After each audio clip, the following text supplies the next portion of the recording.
What's up guys, Mason Fowler here. I'm gonna show you 2 counters that you guys can use next time your opponent tries pulling you into the deep half.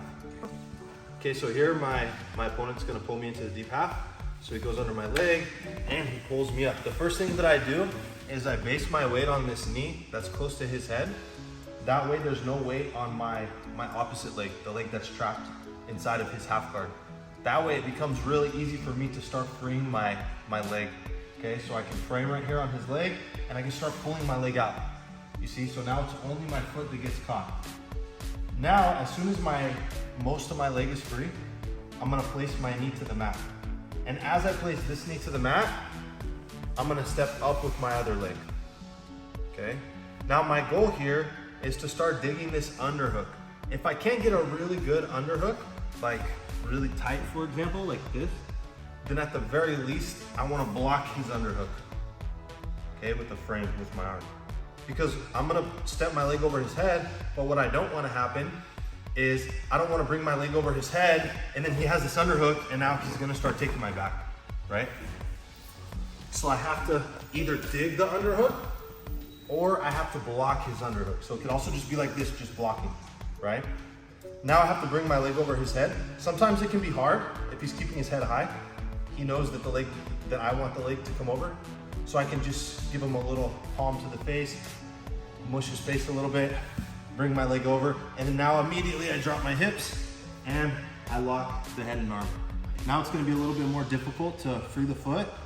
There's a couple things you can do. One of my favorite ways to free the foot is just to hold the underhook, let go of the head control, and just use my hand to open up his legs. Then I can take the leg out and go back to hugging the head control. Another option from here is if I have this, if I can free this leg, like sometimes he's holding it, right? So I can hold his head and arm really tight and I can extend and free the leg, and then I can start using this leg to kick. Keep it tight, Hinato. Keep it tight. Then I can use this leg to kick, you see? And then I can free my leg. So that is option number 1, and that is a pass, right? So now we're gonna go on to a submission from there.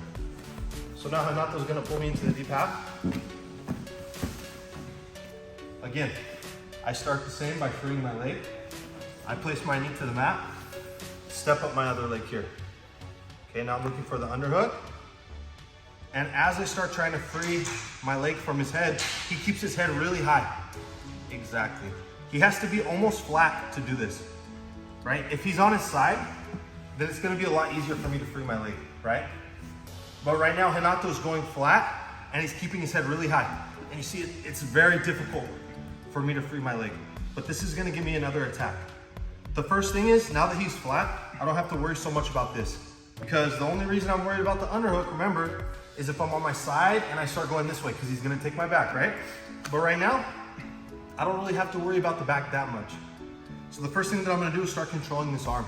He should be framing here on my leg. So I'm gonna use one on the wrist and one on the elbow, and I'm gonna pull this up. Okay, and I'm gonna control this arm really tight.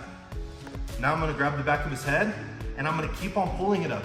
Remember, he's already pulling his head up to make sure my leg doesn't come over, right? So I'm gonna keep on pulling it up. And now I'm gonna place my knee to the mat, here, okay? The last part of this technique is just freeing the foot. So again, if I have my knee really tight to here, it's almost like I have a triangle lock. It's gonna be hard for him to frame now, right? So I don't have to worry about that as much. I can use my hand, open up, look how my knee puts pressure into his shoulder. Then I can grab the shin and lock the triangle. Now to finish, we're just gonna pull up on his head, hip down, and get the tap. Okay guys, that was 2 counters to the deep half. I hope you guys like the technique. Make sure that you guys drill it. Try it tonight during jiu-jitsu class. Let me know how it goes. And make sure to like the video and leave a comment of what you guys want to see next. Whether it's if you guys have a question, if you guys need advice, if you have any technical problems in jiu-jitsu, go ahead and leave it in the comment section. And who knows, I might pick your question and upload the next video based upon that.